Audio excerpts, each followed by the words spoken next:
আসসালামু আলাইকুম প্রিয় দর্শক, আশা করি সবাই ভালো আছেন। আবার চলে এলাম আপনাদের মাঝে আরেকটা ভিডিও নিয়ে। তো যারা যারা এখন আমার চ্যানেলটি সাবস্ক্রাইব করেনি, তাদের যদি আমার চ্যানেলটা ভালো লাগে বা যাদের ভালো না লাগে তারাও চ্যানেলটি সাবস্ক্রাইব করার অনুরোধ করব, কারণ সাবস্ক্রাইব করতে পয়সা লাগে না। তো যারা যারা করেছেন সাবস্ক্রাইব তাদেরকে অসংখ্য ধন্যবাদ, এবং যারা লাইক করেন কমেন্ট করেন তাদের জন্য অসংখ্য ধন্যবাদ। তো আজকে প্রথমেই শুরু করব খুকিকে নিয়ে। প্রথমে খুকিকে নিয়ে কিছু কথা বলবো, তারপরে হচ্ছে সাবিনাকে নিয়ে বলবো, তিশাকে নিয়ে বলবো, মিমকে নিয়েও বলবো। তো চলেন শুরু করি। প্রথমে ভিডিওটা খুকিকে নিয়ে বলবো। খুকি একটা টাইটেল দিয়েছে গতকালের ভিডিওতে যে গ্রামের বিয়েতে কিভাবে আশীর্বাদ করা হয়। তো যাই হোক, সেটা ভিডিওটা ওইভাবে আমি দেখি না, কারণ খুকির ভিডিও এত বেশি লাফালাফি করে, মানে এত বেশি ক্যামেরাটা নড়াচড়া করে, তো সেই কারণে মনে হয় কি যে মাথা ঘুরতেছে আমার। তো সেই জন্য খুকির ভিডিও দেখতে গেলে আমার পক্ষে সম্ভব হয় না, কারণ আমার এমনিই খুব মাথা ব্যথার সমস্যা আছে। সো আসলে খুকির উচিত, তার অনেক দিন তো হয়ে গেল, খুকি তো আর নতুন ভিডিও করে না।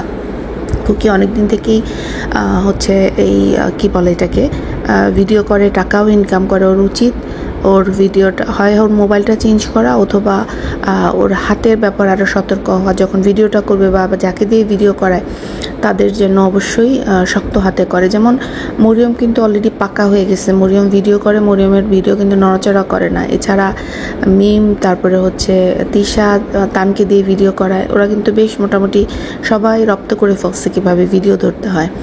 তো খুকিকেও এরকম আসলে হয় তানহাকে দিয়ে প্র্যাকটিস করাইতে হবে, বা যেই ভিডিও করে বা ওর স্বামী যখন ভিডিও করে সেভাবে করতে হবে। এটা খুকির জন্য অনুরোধ রইল, যেহেতু খুকি ইউটিউব থেকে ইনকাম করে। এবার বলি, খুকি লিখেছে যে আশীর্বাদ কথাটা। এখন আমরা সবাই জানি, আমরা যারা বাংলাদেশে থাকি, শহরে থাকি, গ্রামে থাকি, আমরা কিন্তু সবাই জানি যে যখন একটা ছেলে মেয়ের মধ্যে ঠিক হয় যে বিয়ে হবে, তখন হচ্ছে আমরা হয়তো ওই আংটি বদল করার জন্য আসি। আংটি বদল মানে হচ্ছে আংটি বদল দিয়ে আমরা মোটামুটি কনফার্ম করি যে হ্যাঁ, এই ছেলের সাথে এই মেয়ের বিয়ে হবে। তো তখন হচ্ছে আমরা আসি, এসে আংটি বদল হয়, যেটাকে আমরা বলি আংটি বদল, আর ইংলিশে বলে এঙ্গেজমেন্ট। তো সেটাকে ও আশীর্বাদ লিখতেছে। তো খুকিদের হচ্ছে আরেকটু সাবধানে টাইটেল দেওয়া উচিত, যেহেতু ওদের ভিডিও অনেকেই দেখে। আমরা তো ছোটোখাটো, আমাদের ভিডিও হয়তো কয়েকজন দেখে, কিন্তু ওদের ভিডিওতে তো হাজার হাজার ভিউ হয়। তো ওদেরকে আসলে আরেকটু ভালো করে বুঝতে হবে, জানতে হবে। তো এইবার একটু শারমিনকে নিয়ে কথা বলি। শারমিনকে নিয়ে যাদের কুরকুরানি হচ্ছে, কথাটা বলতে হচ্ছে, কারণ অনেকেই দেখলাম শারমিন ভিডিও দিচ্ছে না। শারমিনকেও মানে কিছু কিছু রোস্টাররা শারমিনকে নিয়ে বলছে যে শারমিন নাকি নোংরা, শারমিনকে কেন মানুষ সাপোর্ট করে, এদেরকে সাপোর্ট করে বলে আজকে লোকজন টাকা পয়সা পাচ্ছে। শারমিন কেন কি বলে বয়ফ্রেন্ডকে কেন প্রেম করে কেন ছেড়ে দিল, সুগার ড্যাডি পাইছে। তারপরে হচ্ছে শারমিনকে নাকি কোনো যোগ্যতাই নাই, সিঙ্গাপুরের সরকার তাকে কোনোভাবেই হচ্ছে গিয়ে ভিসা দিবে না। তো এবার এই কথাগুলো নিয়ে আমি একটু কিছু বলি দর্শক। প্রথম কথা হচ্ছে যে হ্যাঁ, তিশা, সাবিনা, তারপরে হচ্ছে মিম, এরা আমাদেরকে সরাসরি হচ্ছে ভিডিওতে আমাদেরকে কিন্তু নোংরামি দেখাইছে। চাচাতো ভাই, ফুফাতো ভাই, যার কাছেই হোক, ওরা ঢলাঢলি লটকালটকি ওরা কিন্তু দেখাইছে। কিন্তু আমরা কি শারমিনের কোনো ভিডিওতে দেখতে পাইছি এই জিনিসগুলো দর্শক? শারমিন কিন্তু যথেষ্ট ভদ্রভাবে, মার্জিতভাবে কিন্তু সেই ভিডিও করে, খুব সুন্দরভাবে কথা বলে, খুব সুন্দরভাবে কিন্তু সে সব কিছু করে, দেখায়। শারমিন কতটুকু পড়াশোনা করছে আমি জানি না, বাট যতটুকু দেখছি বাবুর ফ্যামিলিতে, বাবুকে দেখলাম, শারমিনকে দেখলাম, বাবুর মাকে দেখলাম, তারা যথেষ্ট ভদ্রভাবে কথাবার্তা কিন্তু বলে। বাবুর বাবাকেও কিন্তু দেখছি। তো শারমিনের কোনো ভিডিওতে শারমিন দেখায় নাই যে কোনো ছেলে নিয়ে সে লটকালটকি করতেছে, কোনো ছেলের গায়ে পড়ে কথা বলতেছে, বা সে কোনো ভিডিওতে বলে নাই যে আমি এই ছেলের সাথে আমার প্রেম আছে, আমার এই ছেলের সাথে এই আছে। সে বলছে তার ফ্যামিলিগতভাবে একটা ছেলের সাথে তার বিয়ে ঠিক হয়েছে, হয়তোবা এই ছেলের সাথেই তার প্রেম, ফ্যামিলিগতভাবে লোকজন আসছে, ফ্যামিলিগতভাবে কথা বলছে, ঠিক আছে। সো এই মেয়েটাকে বারবার নোংরা বলা, আর এই মেয়েটা প্রেম করছে, এটাকে পরকীয়া কেন বলা হচ্ছে? পরকীয়া তখনই বলা হয় যে বিয়ে থাকা অবস্থা, মানে আমার স্বামী আছে, তারপরে আমি অন্য কোনো পুরুষের সাথে যখন সম্পর্ক তৈরি করি, সেটা হচ্ছে পরকীয়া। কিন্তু যেই মেয়েটা ডিভোর্স হয়ে গেছে, সে তার সাথে কিন্তু এখন আর কোনো স্বামী নাই, সে কিন্তু অলরেডি ডিভোর্স, আলাদা হয়ে গেছে সে। তো তখন যখন সে কারোর সাথে সম্পর্ক করবে, সেটাকে কিন্তু পরকীয়ার সম্পর্ক বলে না, ঠিক আছে দর্শক। এই জিনিসটার মধ্যে ব্যবধান অবশ্যই জানতে হবে, জেনেই ভিডিও করতে হবে। এবং যেসব রোস্টাররা এই ভিডিও বানাচ্ছে, তাদের কিন্তু অনেক ভিউ, তাদের কিন্তু হাজার হাজার ভিউ। তো তারা না জেনে শুনে শুধু শুধু একজনকে দোষারোপ করা ঠিক হচ্ছে না। আমি বলছি না যে শারমিন খুব ভালো মেয়ে, ঠিক আছে, কিন্তু আমি বলছি যে শারমিনের কোনো ভিডিওতে শারমিন কোনো নোংরামি দেখায় নাই, যেটা তিশারা দেখাইছে। তাহলে কেন শারমিনকে নোংরা বলা হবে? শারমিনের প্রত্যেকটা ভিডিও মার্জিত, প্রত্যেকটা ভিডিওতে সে খুব ভদ্রভাবে সব কিছু উপস্থাপন করে, কথাবার্তা হতে শুরু করে সমস্ত কিছু।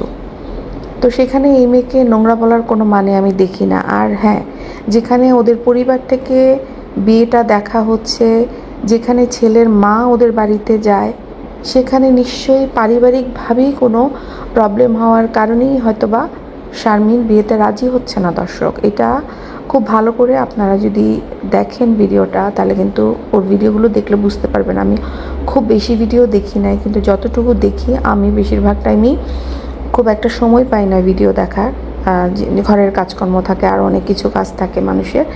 আমি ওই কাজ করার মাঝে মাঝেই হয়তো ভিডিওগুলো দেখি। তো তখন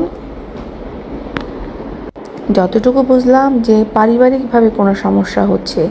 অবশ্যই এখানে টাকা পয়সার ব্যাপার আছে। শারমিন অলরেডি একবার গ্রামে ছিল একটা ছেলের সাথে, গ্রামে ছিল, তখন তার ইনকাম ছিল না, তখন তার রুচিবোধ ছিল একরকম। এখন সে অনেক টাকা ইনকাম করে, সে একজন ইউটিউবার, সফল ইউটিউবারই বলা যায়, কারণ যেহেতু তার মোটামুটি ভালো ভিউজ হয়, তো সে সফল ইউটিউবার।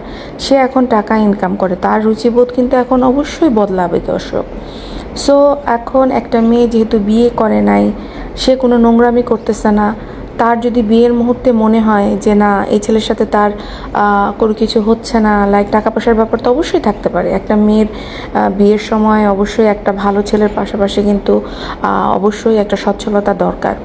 আর যেহেতু শারমিনের এখন বয়স হয়েছে, আর বারবার বলা হচ্ছে শারমিন অনেক বয়স্ক, শারমিন অনেক বয়স্ক, শারমিনকে কিন্তু কোনো দিকেই বয়স্ক মনে হয় না। 40 বছর তো নাই, যারা বারবার বলছে 40 বছর, আমার শারমিনকে দেখে কোনোভাবেই মনে হয় না ওর 40 বছর। এইটাগুলো একটা। আর যারা বলছে সিঙ্গাপুরের সরকারও কি ভিসাই দিবে না, সেখানেও রং। আর যেই মহিলা কমেন্ট করছে যে স্বামী সিঙ্গাপুরে থাকে, তাকে ভিসা দেওয়া হয় নাই, সেটা অন্য ডিফারেন্ট কাহিনী। হ্যাঁ, অনেকে হয়তো বিভিন্ন কারণের কারণে দেয় না, কিন্তু এখানে যারা সিঙ্গাপুরে যারা শ্রমিক ভাইরা থাকে, তারা তাদের ওয়াইফকে আনতে পারে, এবং তারা বেশ 2-3 মাস ধরে কিন্তু তারা তাদের বউকে এখানে এনে রাখে।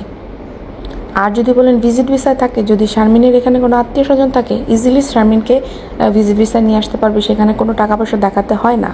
সো জেনে শুনে কথা বলা উচিত। আর সিঙ্গাপুর সরকার, শারমিন যদি এখানে কাজ করতেও আসে কোথাও, সেটাও সে পারবে। সিঙ্গাপুর সরকার কেন আটকাবে এখানে? যদি তার মধ্যে কোনো ইলিগাল থিং না থাকে, যদি ইলিগাল কিছু না করে, সিঙ্গাপুর সরকার কাউকে আটকায় না। তো এই কথাগুলো আসলে আমার বলা খুব দরকার ছিল, সেই জন্যই আমি আসলে ভিডিওটা করলাম। এখন আসলে আমার ভিডিও করার দরকার ছিল না। তো যাই হোক, পরে আমি আবার আরেকটা ভিডিও নিয়ে আরেকটা কমেন্টসের উত্তর দিই। একটা রোস্টারের ইয়েতে গিয়ে আমি একটা কমেন্ট দেখলাম, যেখানে বলা হয়েছে যে শারমিন যে একটু পরিমাণে টাকা ইনকাম করে, শারমিনের জন্য সিঙ্গাপুরে যে ট্রিটমেন্ট করা কোনো ব্যাপার না। অবশ্যই আমি এটাতে অবজেকশন জানাচ্ছি, কারণ কি, যত টাকাই ইনকাম করুক না কেন, শারমিন যদি অত টাকাই ইনকাম করতো, শারমিন অবশ্যই শারমিনের থাকার জায়গাটার চেঞ্জ করতো, সেটা সে করতে পারে নাই। যদি সে সেটা চেঞ্জ করতে না পারে, তাহলে তার সেই টাকা অবশ্যই নাই। সিঙ্গাপুরে কত টাকা ট্রিটমেন্ট হয়, যে কমেন্ট করছে তার কোনো ধারণাই নাই, যার কারণেই হচ্ছে এই ধরনের কথা বলছে যে শারমিন যত টাকাই ইনকাম করুক না কেন। বাট শারমিন একটা যেই পরিবার থেকে বিলং করতেছে, সেখান থেকে শারমিনের পক্ষে সিঙ্গাপুরে এসে ট্রিটমেন্ট করা সম্ভব না। সিঙ্গাপুরে সে অন্য কোনো কারণে আসতে পারে, ডাক্তার দেখাতে আসতে পারে, বাট চিকিৎসা যদি বলা হয় সেটা শারমিনের পক্ষে করা সম্ভব না। এবার দর্শক, ভিডিওটা খুব বেশি বড় হয়ে যাচ্ছে কথাগুলো বলে, যদিও আমি প্রথমে বলেছিলাম যে বাকিদেরকে নিয়ে কথা বলবো, সাবিনা, মিম যারা আছে, তো তাদেরকে নিয়ে আমি পরে আরেকটা ভিডিও করব। যেহেতু এই ভিডিওটা বড় হয়ে যাচ্ছে, আমার কাছে মনে হয় একটু ছোট ভিডিও থাকলেই ভালো, বড় ভিডিও দেখতে সবাই অপছন্দ করে।